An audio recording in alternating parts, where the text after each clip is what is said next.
Dove products are facing a boycott from angry conservatives after the company announced it partnered with Black Lives Matter activist Zyahna Bryant, who's been accused of derailing a white student's life after falsely accusing her of threatening Charlottesville BLM protesters in July of 2020. Bryant has admitted she, quote, misheard Morgan Bettinger, who claims she was subject to a hate campaign from fellow students intent on having her expelled from UVA. One woman claiming to be a Charlottesville resident took to Twitter, posted a picture of Dove soap bars in the trash, captioning, quote, after hearing that Dove Beauty chose Zyahna Bryant, who ruined Morgan Bettinger's life for their fat acceptance ambassador, this lifelong large lady and now former Dove customer tossed out the last 3 bars of Dove products she will ever buy. I have written to Unilever too. Elon Musk also weighed in, simply writing on X, quote, messed up. Rising reached out to Dove's parent company, Unilever, for comment, but we've not heard back yet. This is a story that my colleague at Reason, Emma Camp, whom I think you've had on your show before, wrote about and broke the initial story, which is that this student, Morgan Bettinger, was expelled from UVA after this activist, Bryant, claimed that she had heard Bettinger say that BLM protesters would make good speed bumps, which is something she didn't say, so she misrepresented this.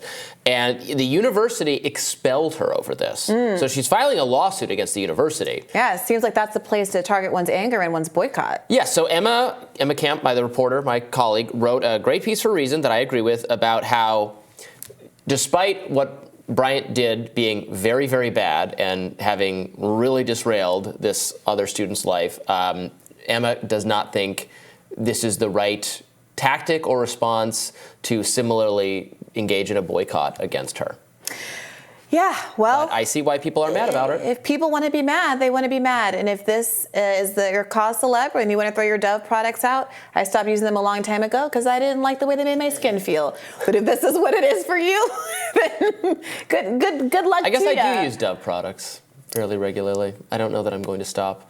I'm not a big engaging in personal boycotts. I mean, it doesn't feel like this is something that's happening in the vacuum. It feels like there are a lot of people who've already decided that they don't like Dove because it's a woke brand who is interested in having models of various sizes outside of, and models who otherwise have looks that are not conformant with beauty standards.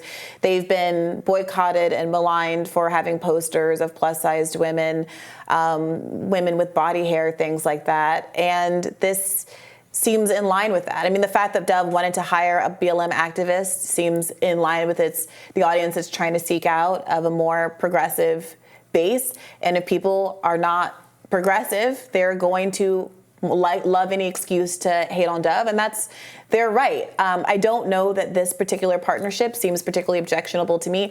I also didn't think that Bud Light sending a couple cans of beer to Dylan Mulvaney would have caused the firestorm that it did. But hey, people can boycott what they want to boycott. Well, I mean, I think the boycott over this is honestly more justifiable than the Dylan Mulvaney thing, because again, what this individual did was what the individual did was they said that the Bettinger student they said made something, a false accusation, but she said she misheard. So it doesn't seem like it was malicious, but it was some kind of miscommunication that she copped to. And it seems like it was not that the underlying act was bad. It's that the university acted on hearsay from a student and expelled someone based on something that even the student ultimately didn't want to back up. The most wrongdoing is the university. Yeah. So again, I think these sounds like a bunch of young people living their lives and making mistakes. None of this should be on the national spotlight. Nobody's life should be ruined, either young woman. And people who are trying to project their own political desires onto the fates and reputations of young people, that seems like the worst bad actor in all of this, second to the university itself.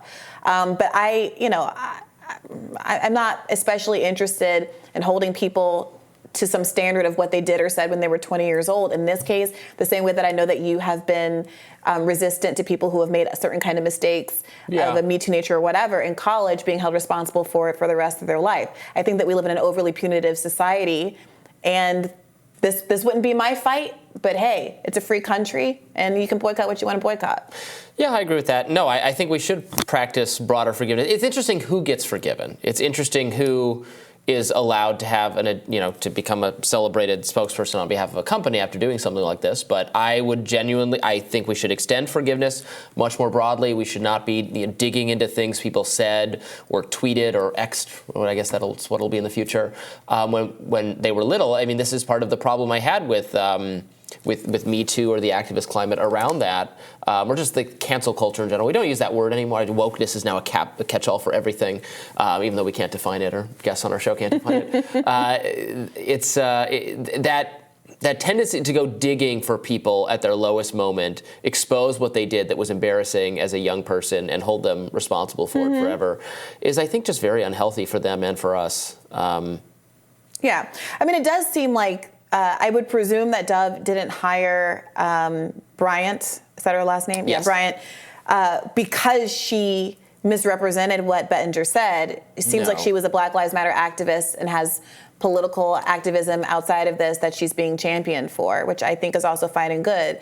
And if Morgan Bettinger or anybody else, I mean, Morgan Bettinger didn't do anything wrong, but if anyone who has also made a mistake in their life goes forward and does good deeds, I don't see why some other companies shouldn't be happy to celebrate them for whatever good they've done in their life just because they've also made a mistake in the past.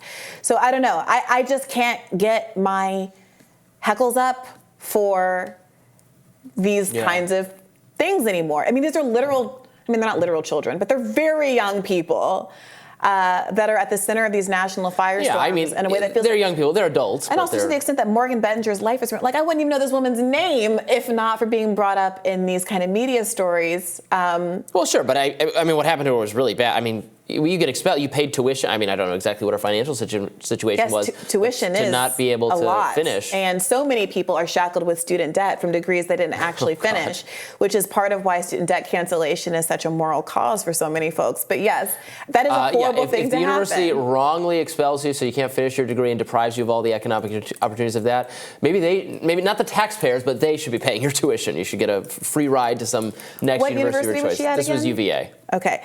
It is worth noting that about 37% of borrowers, student debtors, are people who weren't able to graduate in the 4 years. Yeah, and that is a really bummer situation for you, obviously, if you don't have the degree and you still have the debt. It's very bad. Obviously, this is a little different because the university interfered with her not finishing for reasons that are illegitimate. And was she reinstated ultimately? No, I think she was just expelled. I think she's suing right now for that kind of some kind of remedy. Good. I mean, I really do think there has to be more vetting and fewer hearsay statements that are taken. Well, again, this is we're treating a lot of the we're talking a lot about campus disciplinary proceedings lately. They're just crazy. The policies are totally insane for the evidentiary standards, the hearings, the lack of due process, the lack of ability to consult an attorney in these, not just for the sexual misconduct, but for general academic wrongdoing. There a lot of times, like, you can't bring a lawyer, you can bring a support person. I remember writing about one story where the support person's advocacy on behalf of the individual generated a complaint against them, and then they had to go through the process too. Kafkaesque doesn't begin to describe it. There was an article in New York Magazine last month or the month before that was about kind of trauma culture and the extent to which one writer's interpretation of what trauma means in particular has been over-applied in all of these non-clinical contexts. And really, I do think that the snowflake stuff and all of that was somewhat overblown, but there is a way that people sort of institutionalize, that's not the right word, medicalize what are kind of normal human interactions and emotions that are not pathological, but they are treated as such, and it causes everything to ratchet up and escalate in ways that have really negatively impacted, it sounds like, this woman's life. We equipped people with the language of trauma and pathology in a way that ended up being very bad for everyone's mental health, I think. Yeah, agreed. All right, well, we'll have more Rising for you right after this. Stick around.